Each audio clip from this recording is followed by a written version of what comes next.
Good. Here's the writer guy.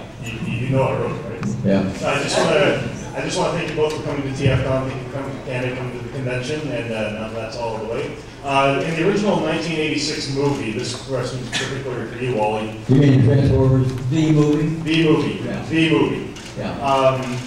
There's a particular line that Spike blurts out. How many times did you have Corey Burton repeat that line until you got it right? Which one? Oh, I can't. There's children present. OS? Oh, yes. Oh, Slag. What are we going to do now? OS stands for operating system, doesn't it? I have been, yes, you're right. It gets asked all the time. And my recollection, really, quite honestly, is that in a session, people will goof and they will say what they do in any situation. You know, oh, damn, I thought it was just a line that slipped out of somebody's mouth. I was not conscious of, I didn't say to myself, I can't leave that in. I didn't look for it. I thought it was just an ad lib as an apology for blowing something. It got left in the track. I think somebody beyond, after I had turned it over to the studio, said, you know, that's funny. It's a shocking thing. It'll give the picture an R. So they left it in. And I don't really recall it happening. The most significant incident I remember was finding out in the middle of the show that Optimus Prime had it. And there was a kind of a silence. Peter Cullen was looking at me.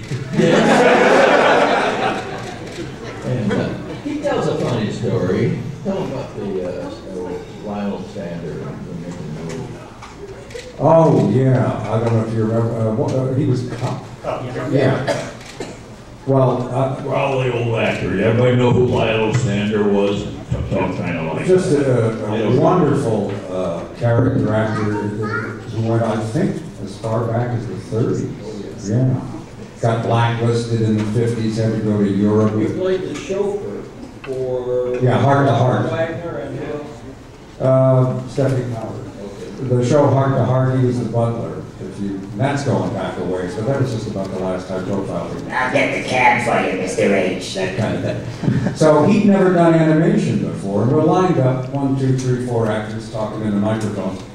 And the thing you have to understand is that Wally never looked at us. He had no reason to. He would be looking down at the storyboard, the script. That was his job. So he really was not aware of what was going on in the studio. And Lionel... I was too. I don't blame you. We didn't dress that well in those days. Still don't. So Lionel wanted to act. And he didn't, you know, in movies they hang a boom mic around. Voiceover, you have to stay on mic. And he would do a line, and he kept trying to look at me. And he would say, I don't know what I'm going to do when he says that. Well, oh, we lost that. You're off mic, Lionel. And Lionel had some... You know how he went off mic suddenly? And I realized what the problem was, but Wally couldn't see what was going on because he had his face buried in the storyboard. So finally what I did, I looked ahead and I realized I had no lines. So I got out from behind my microphone and I ran around and I stood in front of Lionel. And he did his entire role to me. He wanted somebody, so I just stood there and reacted, okay. And the other thing that was absolutely hilarious was Lionel would be sort of selectively hard of hearing. In the green room, he seemed to be able to hear everything everybody said. But when Wally would start to direct him, suddenly he couldn't hear anything. So he did a line, you know. The Decepticons are coming. Oh, he said, oh, okay, I get that line, but now here's the situation. Now you're scared, but you don't want the younger guys to know that you're scared, because you're the older guy. Okay, take 2. What did he say?